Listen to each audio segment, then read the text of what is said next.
Hello, ladies and gentlemen, and welcome back to a rebuild of the Critblade two-hand bow Stamina Nightblade for the Dragonhold patch.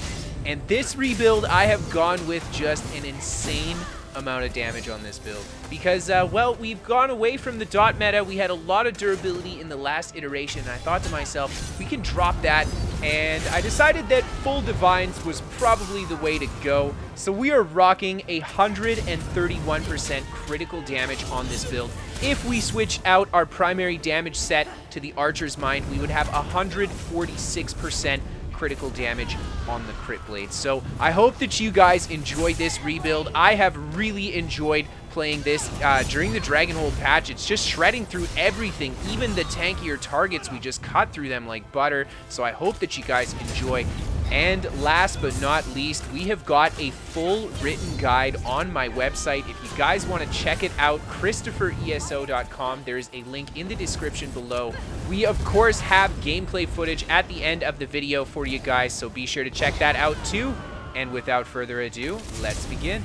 So to begin, we are a Khajiit on this build, and Khajiit is the best option by far. This is a critical damage focus build. Khajiit is going to get a 10% damage bonus and healing bonus when it crits, so yeah, Khajiit is definitely the way to go. Wood Elf is not a bad option for something like this, though, if you want to try that out. And even Orc can be a good option, too. But at the end of the day, for a critically focused build, Khajiit is the best bet. Also, we have a lot of regen focus on this build, too. And Khajiit gives us all 3 regens, which is great as well. So moving on to the max stat on the spec, our hit points are sitting just shy of about 24k on the front bar and 24k on the back bar. We've got just shy of 11k magicka and almost 28k stam on the back bar and 26.4k on the front bar. So we don't have a huge amount of max stat on this build. The only thing that is pretty decent is our HP. Considering we're a very, very damage focused build, 24k HP is really awesome, but we really need that high value, and there's big reason for it, and it's because we have almost no crit resist.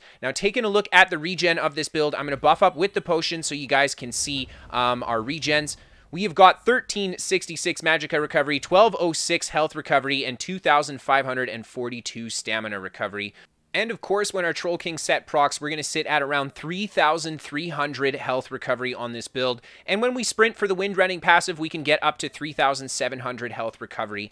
So we have good health recovery. Previous iterations of Critblade have had better health recovery, but what makes this iteration of Critblade so good is its raw firepower. We've got some insane damage on this version of the spec. Now, taking a look at the firepower, the weapon damage, and the spell damage, we're going to buff up with our rally here and go into stealth. We've got 4,400 weapon damage on the 26.4k stam. Now, we got the minor brutality off the poison, and we have got the infused weapon spell damage enchant on the back bar. So fully buffed, we have 5.4k weapon damage.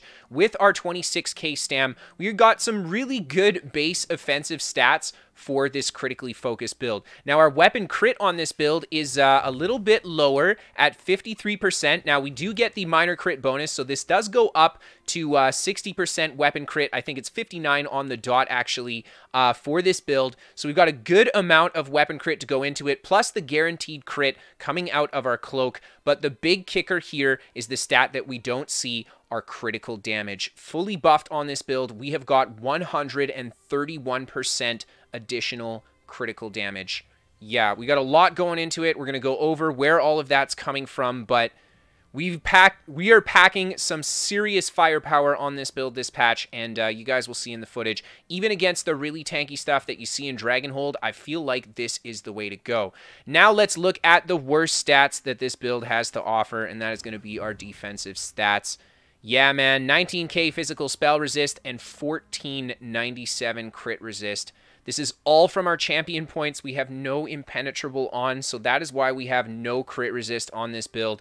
And honestly, after playing it in PvP, I thought it would be not as bad as it was. I wasn't as squishy as I thought I would be. I definitely felt it. You are squishier without the crit resist, but what we get for firepower for what we give up here is totally worth it. And we have that higher HP value to kind of help cushion the burst as well, and we've got really big burst heals to heal up if we get smacked. So essentially, we're going to be a little bit squishier than we were in the Scale Breaker patch, but there's less pressure overall than there was in the Scale Breaker patch. So it's a little bit of give and take. The firepower, like I said, is where that focus is going to be.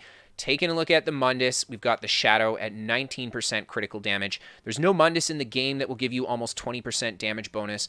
And yeah, we have such a high crit rate. This is going to be just a fantastic, reliable damage bonus for the build. And the Divines is why this is so high. We've got 7 Divines on. And that's why it's cranked up all the way. The food we're running for the build is the Orzorga Smoked Bear Haunch, a very important food for this build. We need every single bit of sustain that this offers, the magicka, the health, and the stamina. And then, of course, we get the max health. And this is also really important because we don't have the crit resist. So essentially, the max HP is just kind of making up for that little bit of extra squishiness that we have from the lower crit resist. It just gives us a little bit more of a cushion before we get smacked down. So yeah, definitely want to go with the Bear Haunch here. And then, of course, for the consumables on this build, we have got the potion here, the Tri-Restoration Potion, giving us all 3 recoveries, very important for our sustain in every department. And, of course, the flat resource return that it gives is awesome, too. We've got full buff coverage, so we can definitely run whatever potion we want on this build. Now, taking a look at the gear, the first set we've got is the Troll King. We talked a little bit about this bad boy. When we drop below 50% health, it will give us a 1,548 bonus to our health recovery. Yeah, really great for the Nightblade. Honestly, with the interaction of stealth, this is essentially making up for the fact that we're not running Vigor on the build. Now, the next set that we have is the Sensei's Bite, and this is our back bar set on the bow bar. It gives us stam recovery, weapon crit, max stam, and then when we roll dodge, we get a 12% bonus to our critical damage for 8 seconds. This is a huge amount of critical damage bonus. I'm not going to lie. That's a nice amount of damage. And to get it just off the roll dodge on demand like that, it allows us to just put big damage into combos when we want them, especially something like a counterattack where we set an opponent off balance. Not only do we get the off balance bonus, but we're getting the crit damage bonus as well. This is part of where the critical damage stacking is coming from. And I love this set because we can back bar it. Now, the next set we've got is, of course, the new Moon Acolyte. And you actually have 2 options for the sets here. You could run the new Moon Acolyte, the new crafted set that is just a fantastic all-around burst set. And I really like this option because it will be the best damage healing all around for this build. But if you want the highest maximum burst possible coming out of stealth, you can run the good old Archer's Mind that we were running in the past. Both are fantastic options for the build. I wanted to try this out with the new Moon Acolyte on the live server, and I really enjoyed that play style. And we have just a little bit more burst out of stealth, but a little bit less burst when we're in stealth. The Archer's Mind ultimately will be the biggest burst set that you can run, and that will push this build up to, what would it be, 15% on top? Yeah, 146% critical damage if you wanted to run the Archer's Mind set here. And that's approaching, I think, close to the highest critical damage that you can possibly get in the game. But either way, we have picked a strong burst set to slot here. Now, the next set that we have, and the last set for the build, is actually a 2-piece agility just in the jewelry. And that's to give us the 2-piece max stam, 1752 maximum stamina. That's a huge amount of max stam. Yeah, so it's almost like having 2 1-piece max stams here, which is really nice just for our raw stat. And then for the traits on this build, the Sensei Bow, we've got the weapon spell damage enchant with the infused trait. And this, of course, pairs really well with just how the Sensei set works. We do the light attack, the roll dodge, set our opponent off balance. I mean, we just get a massive damage increase from that simple move there. And this will increase our healing as well with the weapon spell damage enchant. Now, for the Maul, we have got Nirnhoned. And I actually went with the Maul over the Greatsword because we're not using the Greatsword ultimate. So the armor penetration is going to be the best option all around for this build. We're not doing dual wield, so we couldn't take advantage of the daggers for the bonus to our crit. Now, if you're going for the Maul, I think Nirnhoned is the best option here. You could do Precise, and you could also do Sharpened. They're kind of up to you. If you do the Greatsword, Sharpened is probably the best option. It's really just up to the user how you want to do it. I really like Maul Nirnhoned because we get the best world of that percent penetration, and then that big boy bonus to our weapon damage as well. Now, for the poison, we've got the Minor Brutality poison here. Really nice stuff. It's going to give us that weapon damage bonus just to help us push that 5.4k value, fully buffed on the build. And then for the jewelry, we have got full infused jewelry here, and you could actually just go full robust if you don't have access to the infused, or if you want to play this build on the no CP campaign. I would recommend the robust to give you that max stam pool that you need. And then we've got 2 weapon damage enchants and a stamina recovery enchant. Now, if you're going to go full robust here, it means that you'll have 2 recovery enchants and a weapon damage enchant instead. And then for the gear, we talked a little bit about it. Full divines to give us that 6% bonus to our Shadow Mundus. I checked in the game. You actually get no bonus damage for your first piece of divines, and then every subsequent piece afterwards will give you 1% bonus damage to your Shadow Mundus. So 7 divines is the best all around to get actually the most out of our divines. It's kind of an all or nothing situation. So yeah, 6% damage though, that's quite a big damage increase just from changing our gear traits. But we give up a whopping amount of critical resistance for doing this, so it makes us very squishy on the flip side. Now, the maximum stamina enchant here, definitely the way to go for burst. You do have the option of going for some tri-stat Hacky Joes if you want to add more HP to the build. This is where you want to do it, and that'll just make you more resistant to those incoming spikes yourself. Now, taking a look over at our skills, the first ability we have is Surprise Attack, and I want to do the justice of actually buffing up this ability for you guys. So you can see we don't have Minor Berserk on it, but a 10k Surprise Attack tooltip. That is impressive for a critical damage build. We're going to hit super hard, man. This is our primary spammable. Not only is it a great spammable and fairly cheap to spam, but it reduces our opponent's armor by 5% when we use it on them. If we attack out of stealth, it will also stun our opponent and set them off balance. If they cannot be stunned, it still sets them off balance, which will allow us to actually follow up with a partial charged heavy attack so we can still get that stun afterwards without having to go back into stealth. So a really good skill, and this is actually our primary stun for the build. You don't have to use this as your primary stun. It's up to the user. You could put the fear on this build if you want, but I enjoyed using it in this way during my time playing it. Now, the next skill we've got is Ambush. This is your primary gap closer and access to minor vulnerability. It also grants you the Empower on your next light attack. Just a great combo move. The bow heavy attack into the ambush, and then the light attack, the surprise attack bash. Just a really nice snappy combo to apply a lot of damage in a short period of time to our opponent. Now, the next skill that we have is Camouflaged Hunter. This is purely here for that passive slot. Outside of the few times that you will pop a Nightblade with it, this is our Stealth Detect. For Nightblade v Nightblade fighting, it is really nice to have a Stealth Detect. But like I said, the Minor Berserk, when we crit from an opponent's flank, we've got a super high crit rate, so we will have a great uptime on this. And of course, that major Savagery buff and the little bit of weapon damage we get for slotting this because it's a Fighter's Guild skill. Really good stuff.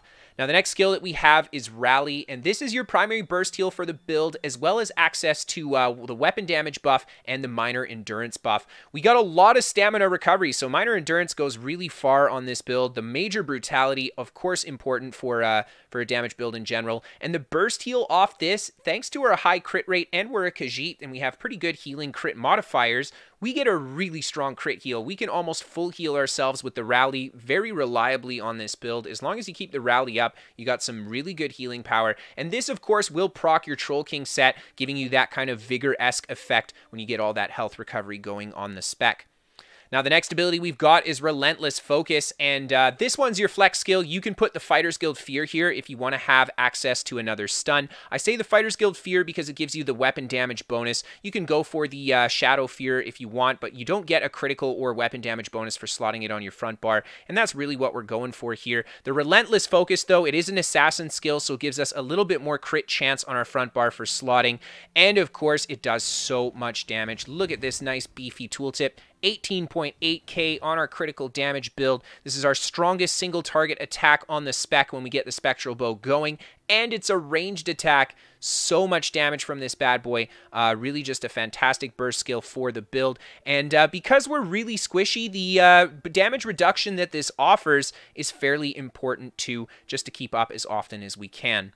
Now, the next skill that we've got is Incapacitating Strike, and this is our ultimate of choice for the spec. Now, if you guys want to run the Greatsword ultimate, you definitely can on the build.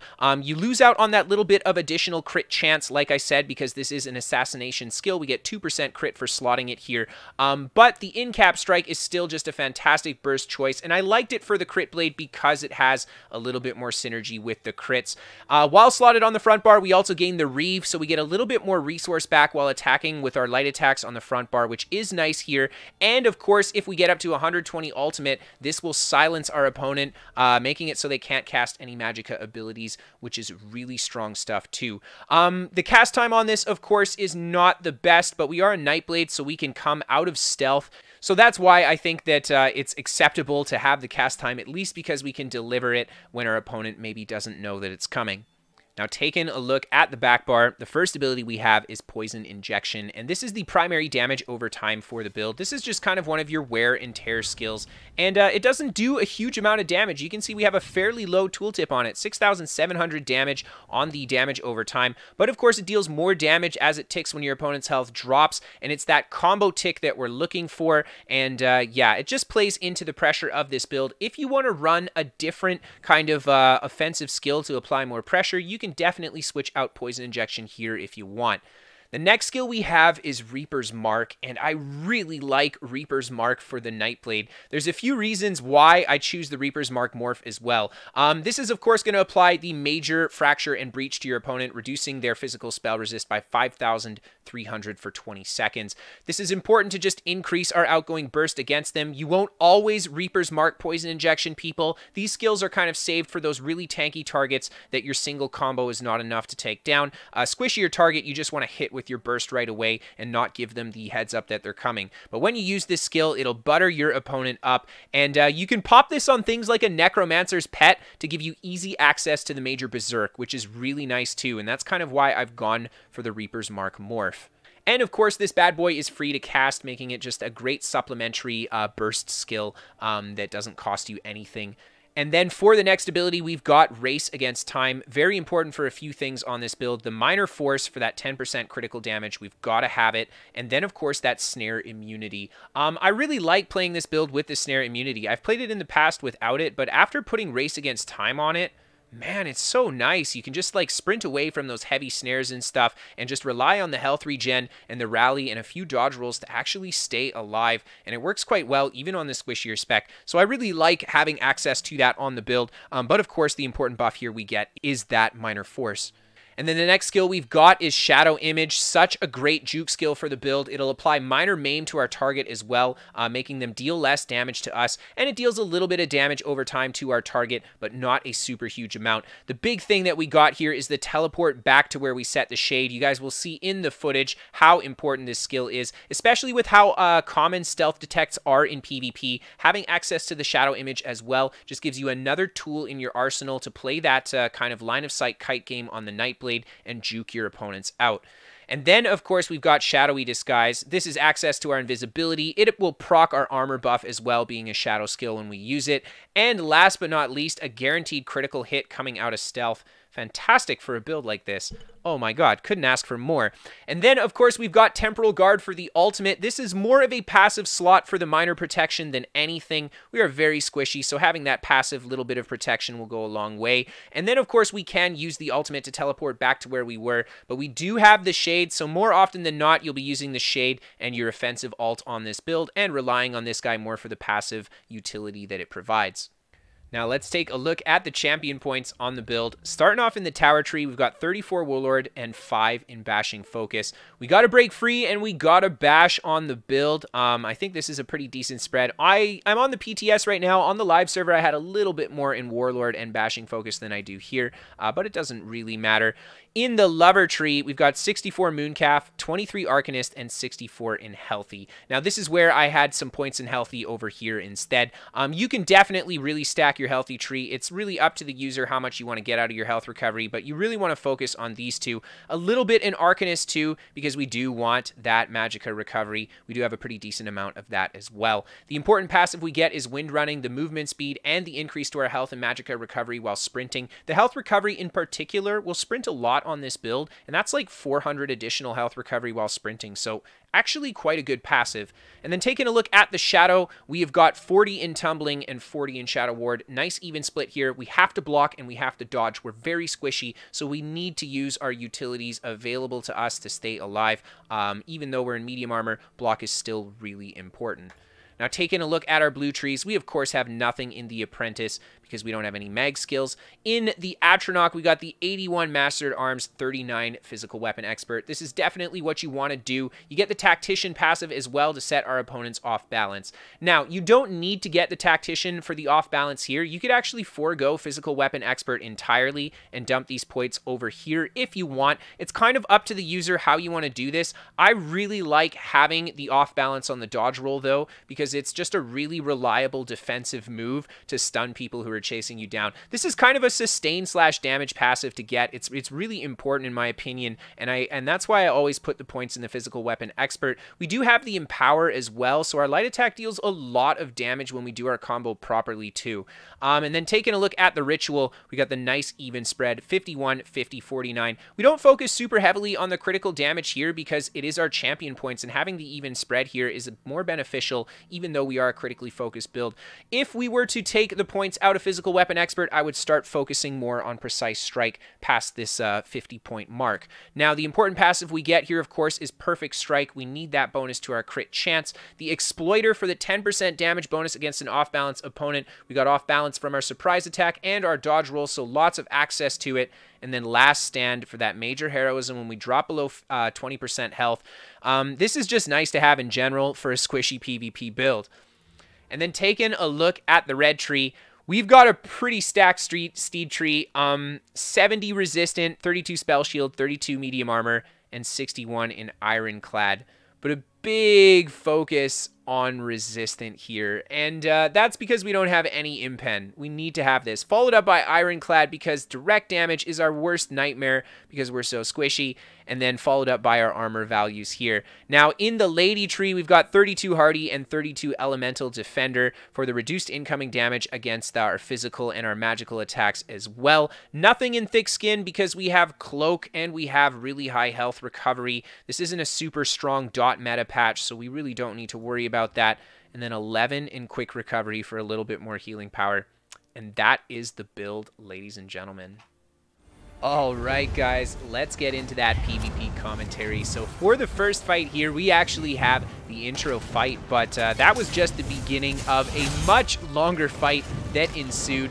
And right off the bat, you see we just hit this guy with a nasty combo out of stealth there. The bow heavy attack into the weapon swap, the surprise attack combo. Now that combo works really well because the surprise attack cancel actually lands before your bow heavy attack does, so you still get the stun out of stealth with your surprise attack there. The bow heavy just having a bit of lag because it's a projectile when you shoot it out of your weapon. So yeah, if you're quick with the cancel there, you can still get the stun there, and it just makes a nice clean combo out of stealth, setting your opponent off balance too for that additional damage. And here you see when we jump on the stack here, we're just flexing that Nightblade damage, getting so much damage into these guys. We get this guy with the bash and hit him with a nice combo there, but taking a lot of pressure from the NPCs. I quickly break the CC bubble there, chug my potion, we roll out and reset. They just keep breaking my cloak here, and they're doing so much damage to be stunning me as well. We try to stop the res again, and an enemy necromancer coming in, and yeah, lots of blues coming in here. I won't be able to stick around the NPCs like that anymore. One of the luxuries, of course, of playing a Nightblade is that we can do kind of shenanigans like that to a certain point. So we kite back up to the top of the keep here, and one enemy player follows us. We go for the roll dodge there. I try to set him off balance and get the partial charged heavy stun, but we're getting body blocked by the NPCs there, so I just keep kiting through the guards here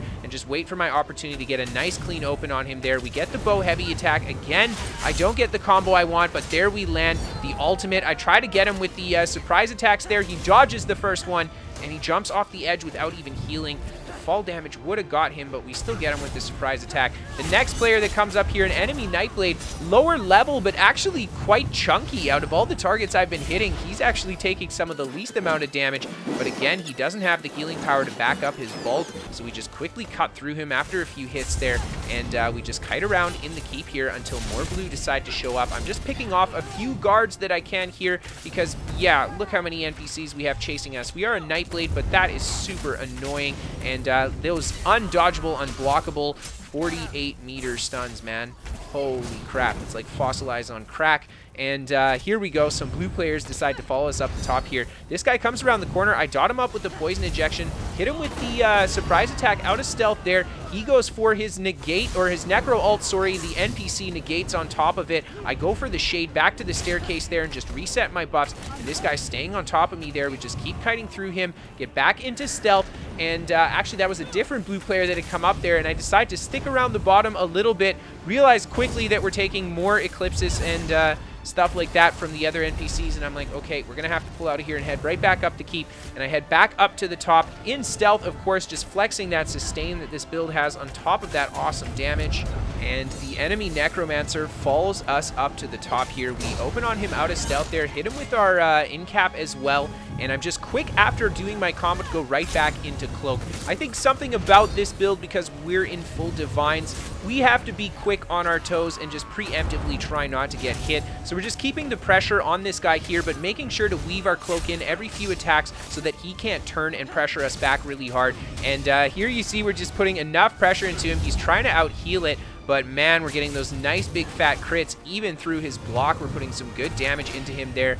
And there's the Spectral Bow, trying to get the stun on him, but he's doing a good job blocking it. This is one place where I think having the fear would have closed the kill faster on him. And we managed to finish him off with the last little poke there. Just a lot of really bulky players in the Dragonhold patch, but even then, we can still get him. This guy on Siege, still a bulkier player too, but we're able to kill him off the Siege there. He doesn't get to the heal in time after the roll dodge, and this enemy Nightblade jumps on top of us. He marks us right away, but we're still going to go into our stealth cloak there to see if we can get the off-balance bonus on him. We get it on the roll dodge there, and this is that same lower-level Nightblade who's fairly bulky, and he's just holding block here too. We just keep rotating our attacks, and we bring him down with the last little poke there. This guy on Siege, we're going to hit him with the both heavy attack into the ambush, the light attack, surprise attack, bash, and down he goes. We actually end up successfully defending that keep as well.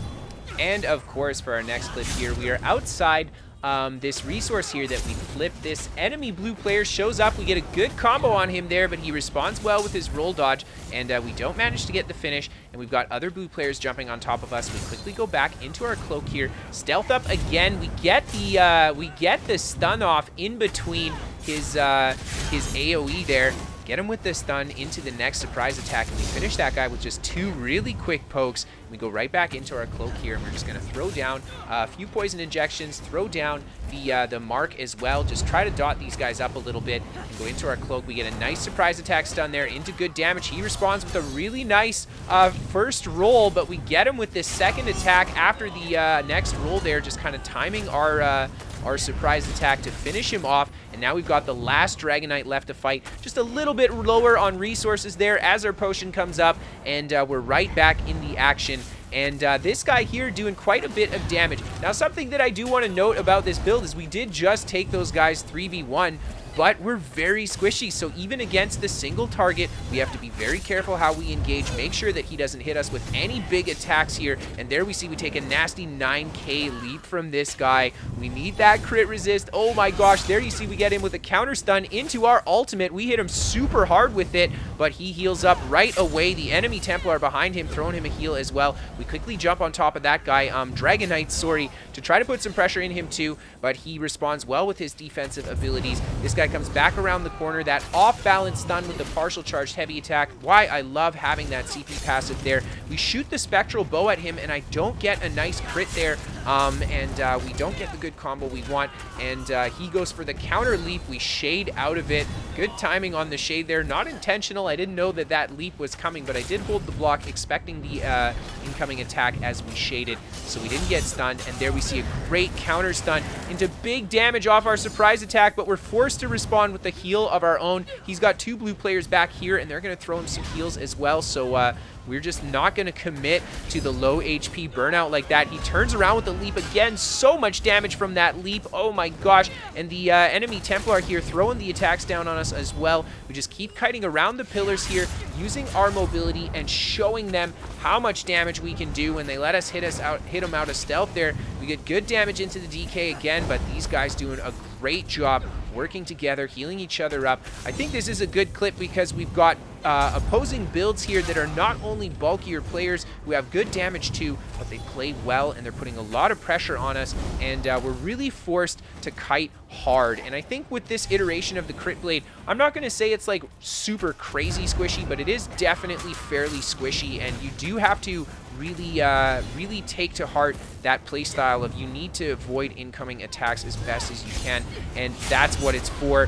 One combo on the Templar and she goes down. What a clean smack, and it's just so much damage when you get the firepower out there. And right away we start working this DK again. We're dotting him up. More blue players coming to engage here. We got the enemy Templar coming in as well. Another one throwing the javelins on us. And we're just gonna go for our the snare immunity there off the race against time. Just doing a really good job keeping us mobile. We get kind of a silly jump there. We fall off the edge, and I'm just going to come around the edge of the rocks here, and we're going to re-engage with the blue. And now I decide to head towards the resource. Seeing there's a lot of blue players here, they're dumping their ults as well. I go for the rally. We actually stay fairly high HP there. It wasn't a huge soul assault, but we did manage to respond well with the heal, and we get into the tower. The potion's coming down there, and we've got our resources back. Just keep kiting around here. The shade in a tower, honestly, on the Nightblade, we're going to get stealth detected and AoE popped a lot because the tower is fairly tight, but the shade is really what the saving grace is, where the cloak becomes a weaker ability. I think the shade starts to become stronger, and it helps make up for that. And this build in particular, I think, is just well at home in a tower. We've got a lot of terrain to work with, and the firepower. I mean, we've seen it in the previous footage. You see it in the stat page. You guys know how much damage this build can do to pretty much everything we come by. So all we need to do is get a nice clean combo, and we can punish almost anybody. And here you see they're putting a lot of pressure on us, and we're not focused on attacking back at all right now. We're just trying to kite them out. There's 4 or 5 players on top of us. With the crit resist that we have, we really don't want to try to tank that out. Here we get the single player. He goes for a leap into there. He doesn't have a huge amount of damage, so we respond with our counter ultimate. And oh my gosh, man, so much damage going into him. We hit that Nightblade through his block with our surprise attack, and we almost killed him. The enemy Templar there going for the res. We're going to hit him with the bash, try to get the spectral bow there too on him, but unfortunately I end up missing it. He does roll it, and we get nasty counter stun from the enemy Templar there. The soul assault coming in. We drop to 600 HP there, but a nice big fat rally kind of saving us. We come right back up, and we do manage to kite them out as well. I've got the fresh shade down. We're just making sure to keep our buffs up. I really don't want to let my rally go down, and we open up on this enemy Nightblade there, get good damage into him again, through his block, nearly killing him again, but unfortunately he gets healed up by the friendly players, and we take too much pressure, and now they're all sitting in a stack and trying to coax me out here. And of course I'm gonna attack. What do you think? I'm just gonna wait here and be like, no, I'll wait till there's fewer of you?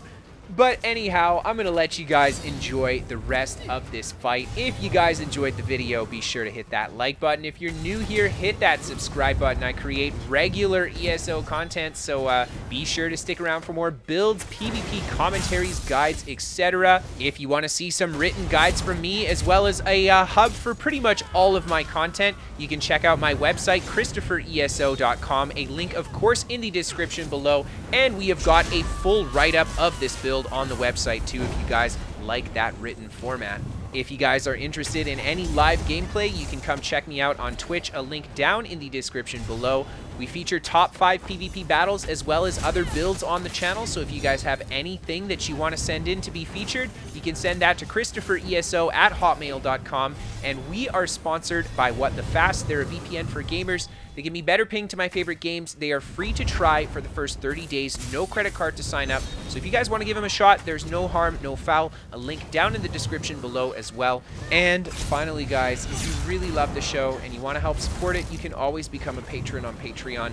Without your help, I wouldn't be doing this job, so thank you guys so much just for choosing to help out if you chose to do so. And of course, thank you so much just for tuning in and enjoying the content. I had a great time putting this build together. I am so excited to kind of soft launch the website with this build. We will have more of an official website launch video coming for you guys in the future. And of course, look forward to a lot of build and guide content coming up over the course of this next month, just to start filling out that site.